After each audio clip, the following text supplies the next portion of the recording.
નમસ્કાર, આપ જોઈ રહ્યા છો સ્પાર્ક ટુડે ન્યૂઝ. વડોદરાની માંજલપુર વિધાનસભા પેટા ચૂંટણીનું મતદાન શાંતિપૂર્ણ માહોલમાં સફળતાપૂર્વક પૂર્ણ થયું છે. મતદાન પ્રક્રિયા પૂર્ણ થતાં જ તમામ મતદાન મથકો પર ઇલેક્ટ્રોનિક વોટિંગ મશીન ચૂંટણી પંચની માર્ગદર્શિકા મુજબ સીલ કરવામાં આવ્યા. ત્યારબાદ કડક પોલીસ સુરક્ષા વચ્ચે તમામ ઈવીએમને ભવંસ સ્કૂલ ખાતે સ્ટ્રોંગ રૂમમાં પહોંચાડવામાં આવ્યા છે. શહેરના મકરપુરા રોડ પર આવેલી ભવન સ્કૂલ સંકુલ ખાતે ચુસ્ત પોલીસ બંદોબસ્ત ગોઠવવામાં આવ્યો છે.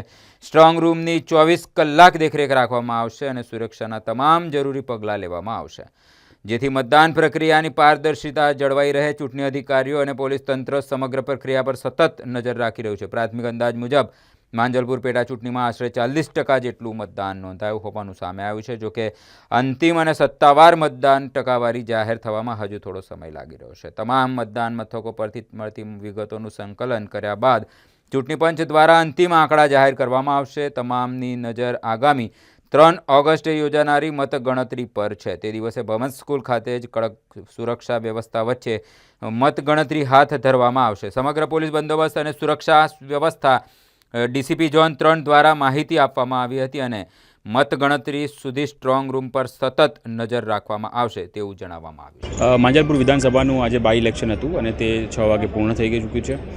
અત્યારે સ્ટ્રોંગ રૂમની મુલાકાત માટે આવ્યા છીએ, જ્યાં યોગ્ય સ્કેલ પ્રમાણે ડિપ્લોયમેન્ટ રાખવામાં આવ્યું છે. જે ડિપ્લોયમેન્ટમાં સીએપીએફને જવાનો હાજર છે, સાથે સાથે લોકલ પોલીસના અને ટ્રાફિકના જવાનો પણ અહીંયા હાજર છે અને યોગ્ય ડિપ્લોયમેન્ટ અહીંયા કરવામાં આવ્યું છે.